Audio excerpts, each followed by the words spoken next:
guys, here we are again to talk about Nonfiction November and to give you my TBR, let's say, like this. As I said on my previous video, and as probably everyone here is more than sick of knowing, Nonfiction November is the challenge from November created by a book olive. Again, I will put the link of the announcement on the description.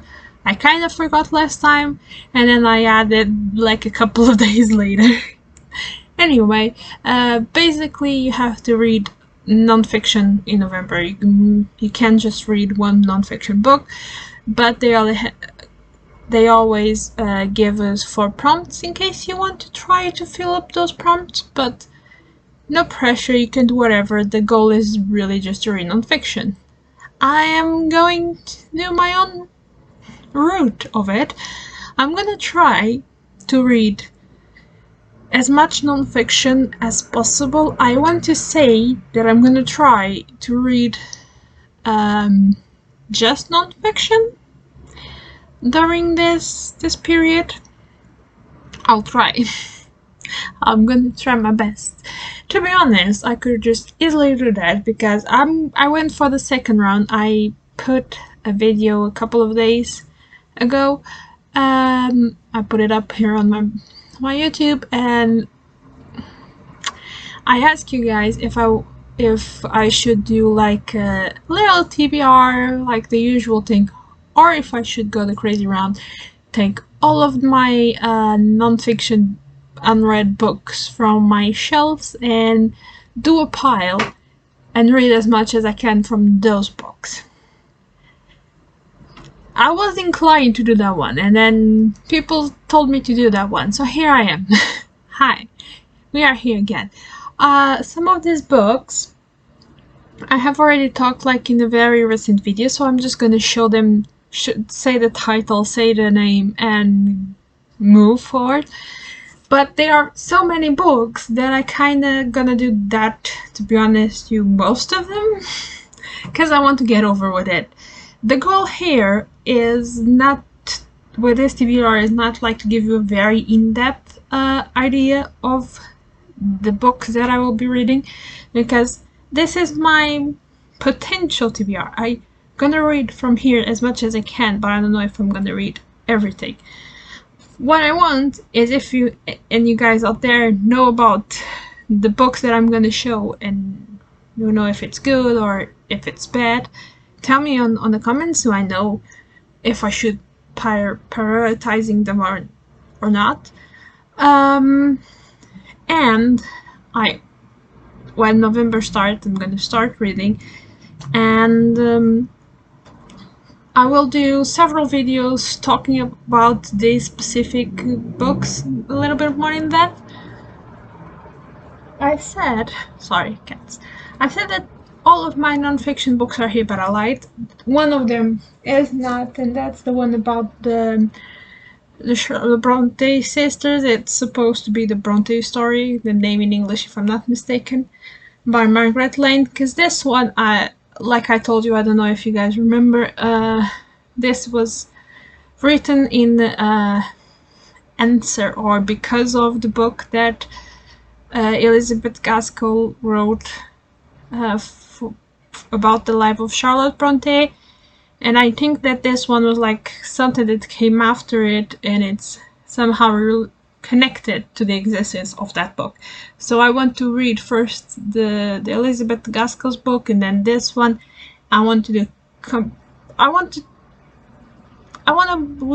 not do this on a challenge. I want to do this on my own terms and in my own time, take my time with it, study, and maybe, who knows, even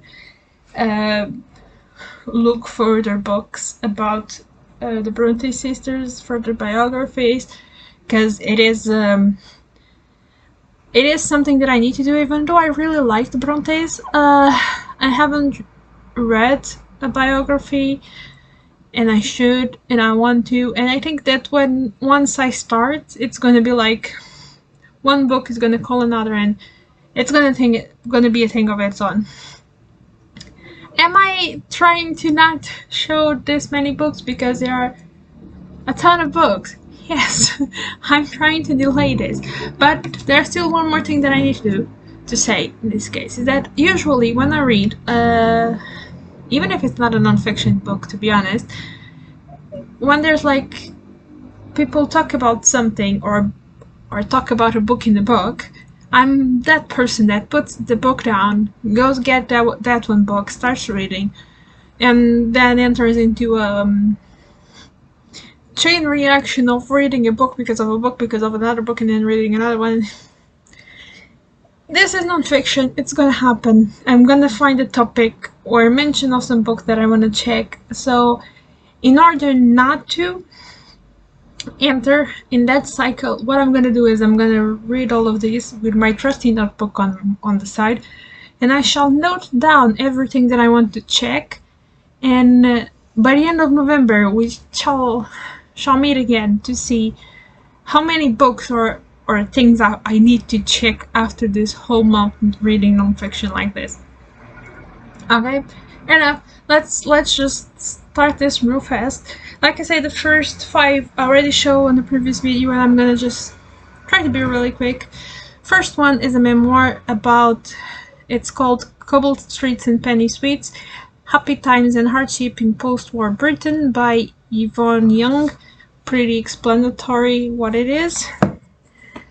In the Heart of the Sea by Nathaniel Philbrick. Really known book about the... I said I wasn't going to do this, but I'm doing it. The whale ship that went down because of a whale and inspired Moby Dick. Yeah, that one. The Journey Through Wales and the Description of Wales by Gerard of Wales on this mass market penguin that have seen better days, and I have no idea anything about this. It's going to be quite an adventure. New Worlds and Lost Worlds, The Rule of the Tudors by Susan Brigden. So about life in Tudor times. And The Honourable Company, A History of the English East India Company by John Keith. Also pretty self-explanatory. Talked about all of these books pretty recently, so yeah, all of those are nonfiction. All of those are going to go to my pile. Now, just the moment. We are back. This one, I was to read this for... Oh my god, I had this on the tip of my tongue. It was one of the challenges. Which one was it? I don't remember. Why? I just knew that. Anyway, let's move forward. I started reading this, still didn't move because I had that break and everything. So this is the memoirs of the Duchess of Torzel. So this one I might even try to finish before November, to be honest, and this one too, because I was reading it just before I went on vacation. I didn't brought this book along, and I was loving it, and it's The Emperors of Chocolate by Joel Glenn Berner, and that's basically about Hershey and Mars and how they are as bad or even worse than Coca-Cola and Pepsi. So these two probably gonna go before November. I'm not gonna say that I will read them before November, but there's quite a chance that these two do not reach November. And I also have The Conversations of Socrates by Shenofon. Again, I don't exactly know if I'm saying the name right, but I'm sorry, it's really weird name. And oof, the pile continues.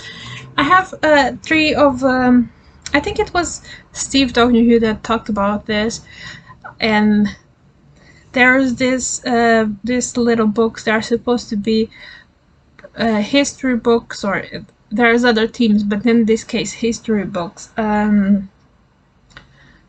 that are supposed to be for people that do not have the most time to read like the big massive histories, but are supposed to be very complete and very good for you to have an idea about the things.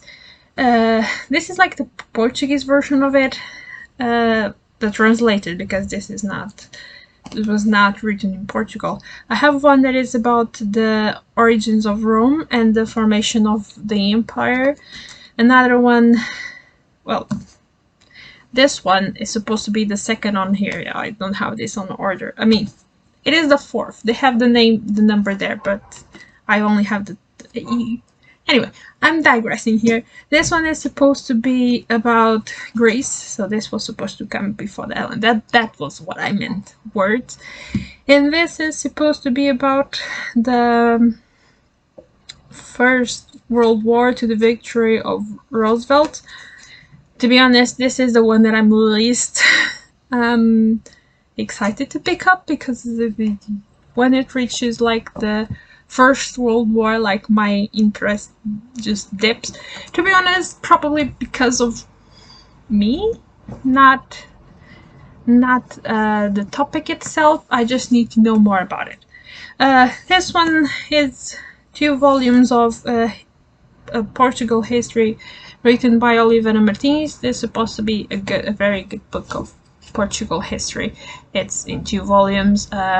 Nothing special, the covers, but it's supposed to be really good for what it is. This one, back in Portuguese history in a way. This is a biography of Júlio Diniz. It's a Portuguese writer that was born in Porto, more or less around the Victorian era, I think, if not mistaken. And it's written by Libero Cruz. That's the author there, looking like a true gentleman. This one, it's more of a little pamphlet / curiosity than actually book. This is supposed to be a guide for Hungary written by Diogo Caminha, but this does not have a date. But I have a Hungarian friend that when I got this, we talk about it. I kind of read a little bit, and we guessed that this is probably before the Second World War, I think, because the things here are a little bit iffy. Even on some places they don't have data, so yeah, just a little pamphlet, nothing really special, but a fun curiosity. This one, how is this thing called in English? Or do I have to do the translation myself? This is about someone that was crazy enough to go on a little boat around the world. I am not finding the name. This may even be Portuguese. I don't know. Yeah, because he's from Brazil. So this is 100 Days in Between the Sky and the Sea by Amir Klink. And literally about that guy that went around the world with that tiny itty-bitty little boat. And this is supposed to be the memoir of what happened, has pictures, it's Things on the Sea. Again, Things on the Sea. This is To Catch a Whale by Terence Wise. Do I think that catching whales is a good thing? No. Is it still fascinating? Yes. Is this the second book about it? Yeah, it was part of the history, and I kind of really... I read these, like... when I read these books, it's just like...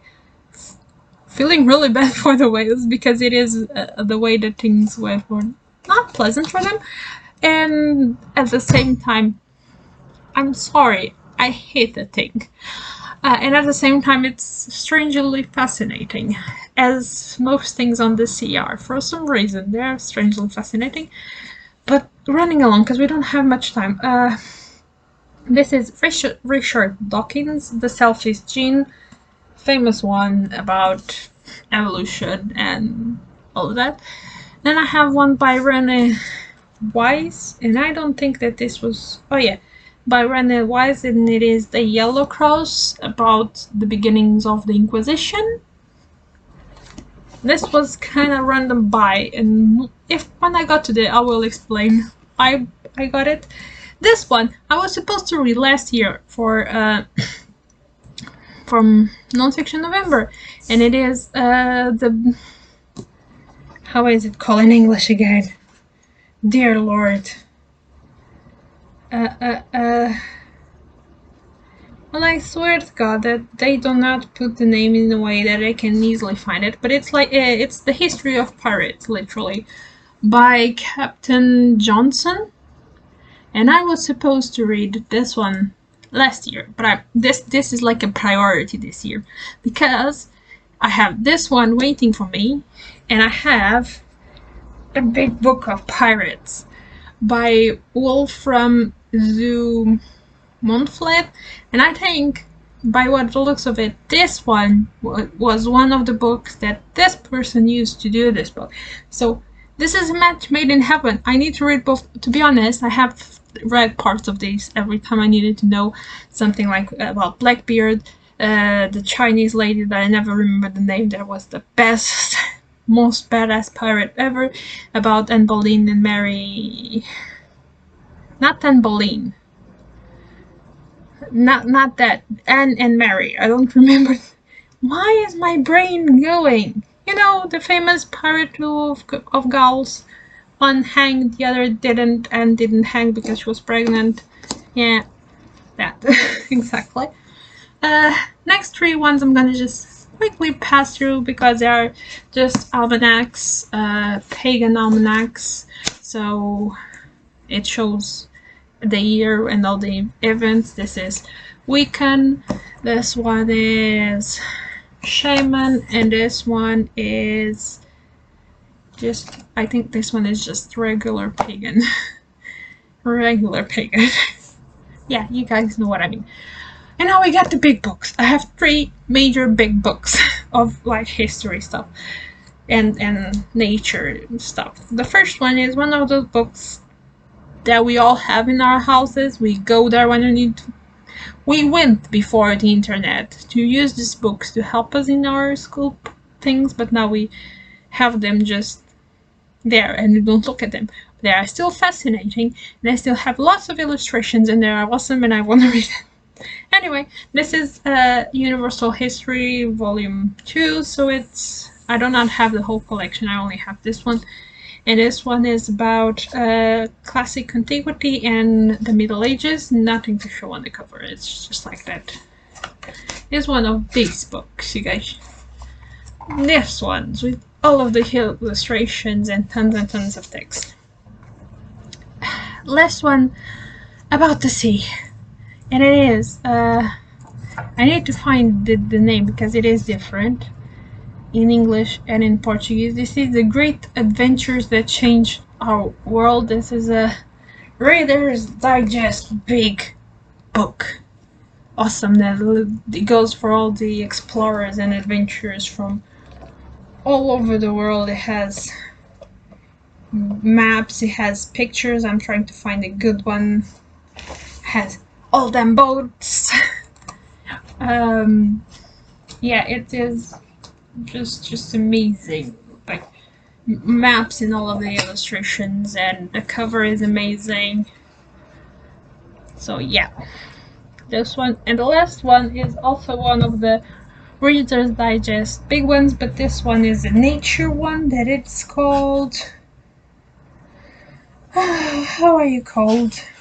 Why is this so... You guys don't believe me, but it's really hard to find this in Portuguese sometimes. I don't think I can even tell you, because it may be at the very end of the book instead of at the beginning. But it's...